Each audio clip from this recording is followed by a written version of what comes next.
Hello, friends. This is Dave Hurwitz, executive editor at ClassicsToday.com. Well, the evil god Cancrozans is back. Yes, he said to me, well, thou shalt choosest more recordings of artists. He wants artists now, not composers. He's gotten through the composers. He's held back on his desire to destroy all of classical music, but for one recording or one work per composer. But now he's giving us a chance, once again, to do one recording per artist that will survive his desire to eliminate all non-essentials. He's kind of the Elon Musk of classical music. He just wants to fire everybody. You know that? So yuck. Anyway, the bottom line is, he said to me, doest the artists. And so I said, okay, yes, all right. We only have 39 of them so far. I went back and checked. And so I said, okay, yeah, we could do like thousands more artists. It's not a problem. So if I could choose only one recording per artist to spare from the total conflagration, which is soon to come to pass, he is threatening, although I'm beginning to wonder about just how much actual intent there is behind the threats to destroy all of classical music, but for one of each, whatever's.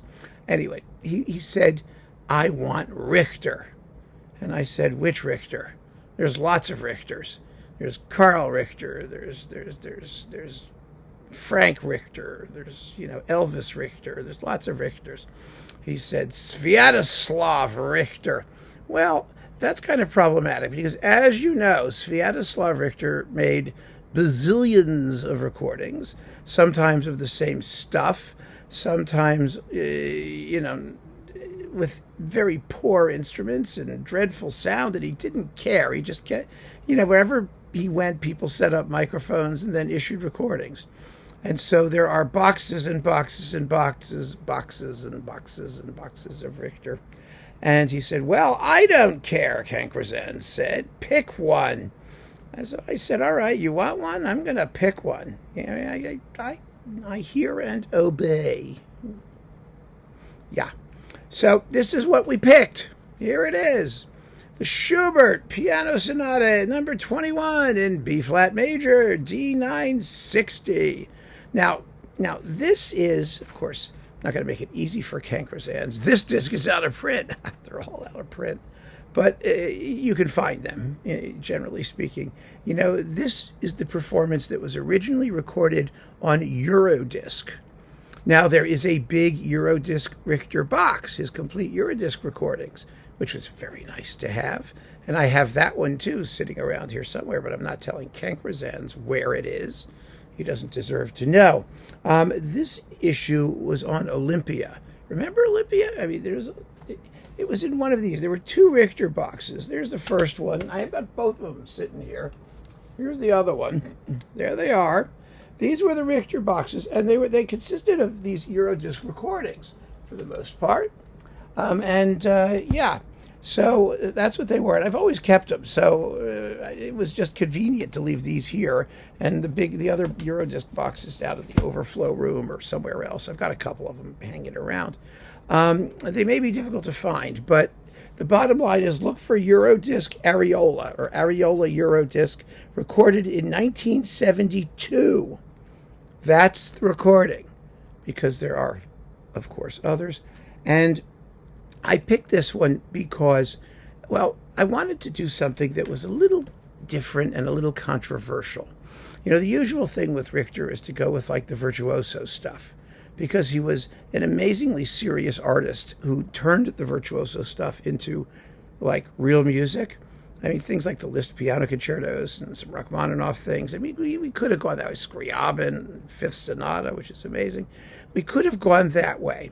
But I didn't want to, because I think that there are different kinds of virtuosity on display here. I mean, there's the virtuosity of notes per second and digital dexterity.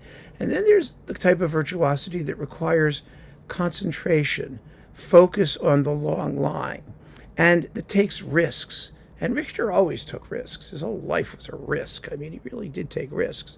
And the risk here occurs in the first movement of the Schubert Sonata, which is very slow, complete with exposition repeat.